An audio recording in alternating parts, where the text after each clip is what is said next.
Hi, in this video we're going to be considering a couple of other contingency theories.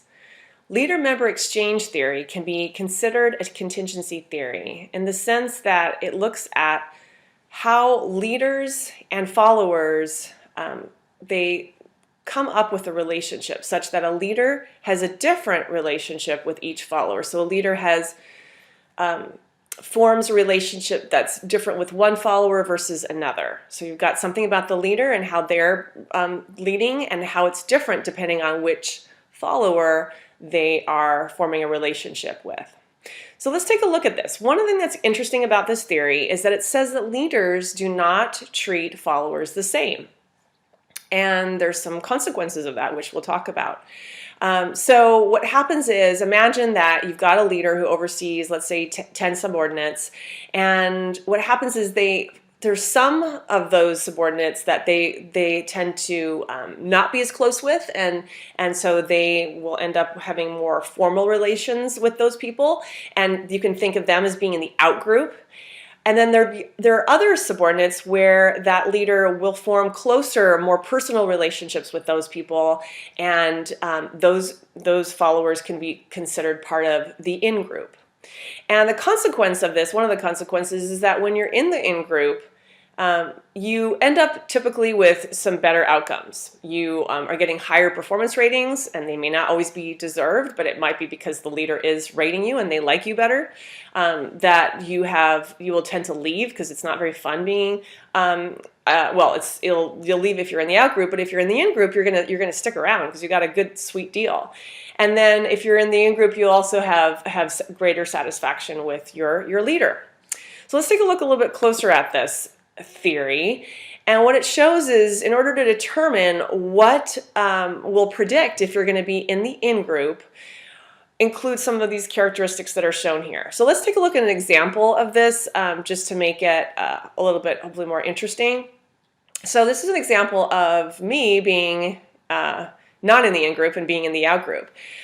So I was working at a university in North Carolina, and I'm from San Diego, and it was a business school that was predominantly comprised of male professors. So here I was, a female professor, and younger than most professors also, and then also from San Diego. So from a personal compatibility standpoint, I didn't really understand NASCAR. I thought barbecue was something that you use like sometimes with, let's say, a hot dog or a hamburger or a fish, but it turns out I've learned there's really a whole lifestyle around barbecue in the South, and I just had a very different upbringing and different interests and things like that. So, in comparison with my leader, he just had a really hard time. He tried, I think, at times to try to relate to me, but really would say things like, "How's your husband?" 99% of the time. So from a personal compatibility standpoint, we just didn't have it. And so he had much more formal relations with me, and I was part of the out group. So that compatibility was the driving force of my out group status. But other times it can be if someone's not not that competent, that can also drive you into the out group. Someone who's just kind of not performing well, or someone who tends to have potentially a personality that's very quiet or withdrawn or somehow otherwise not easily related to. So less extroverted. Not that all introverts are that way, but that's just some of the other kind of characteristics that might relate to that. So by contrast, if you do have more compatibility with your leader, and or you are super competent, or you have a more extroverted personality, then that's something that would tend to drive you to being into the in-group. Now, so some of this is just, if you look at this, it's kind of not fair. Like if you just happen to have a boss that just isn't compatible with you on some dimensions that are not even related to your job, for example, or you have a personality where maybe you're brilliant, but you just don't relate, you don't have a naturally extroverted personality. Those are not things that really should drive someone into a situation of wanting to leave and getting lower ratings and things of that nature just because you happen to be in the out group. So this is kind of can be considered as somewhat of a kind of wake-up call or a warning, in the sense that you want to strive as a leader to try to develop interactions with your subordinates that are more in-group types. Like you want to minimize those out-group kind of interactions and strive to build more and more of your followers into that in-group. All right, so that's what we'll talk about in terms of leader-member exchange theory. Now let's talk about path-goal theory.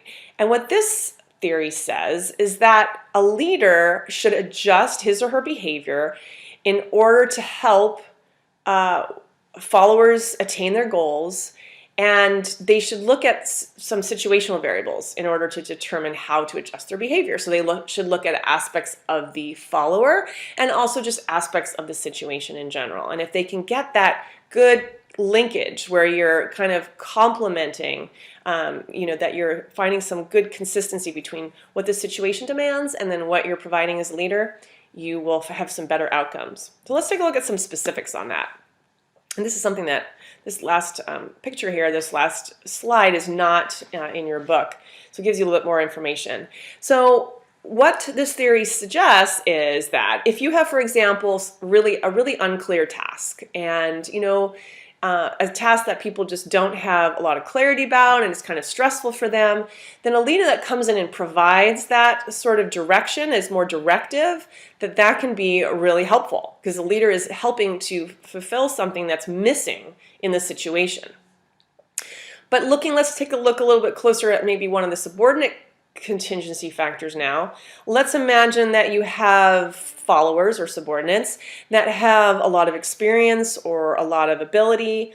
Then they kind of know what they're doing. And what you might in that case need to do is allow some of that strength that those followers have, to allow that to kind of come forward and be part of what's going on. So to do that as a leader, you might engage in a more participative leadership style or behavior.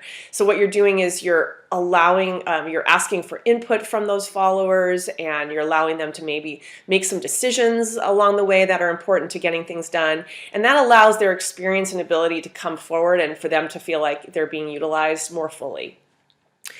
And then imagine then that you have a situation where followers have a lot of work to do. They know what they're doing, but maybe there's just a lot that needs to be done. And so in that case, being achievement-oriented could be helpful, where you're setting goals and you're allowing people to kind of feel like they're getting a sense of accomplishment to kind of reduce the stress that comes with a lot of work. And then if you have, let's imagine a situation where there's a really structured task.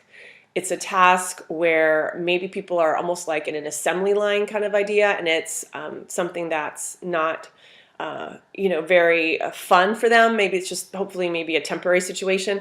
You can step in and be more supportive as a leader. So they know what they're needing to do, and it's just the situation is just very structured. And so you could help be supportive. You can show concern for their well-being. You can do little things to make their work more pleasant, and then that could be useful. And by doing this kind of complementary sort of leadership behavior, you're allowing your followers to achieve their goals. And then as you can see, the outcomes that can result involve higher performance and higher satisfaction. Thanks very much for listening.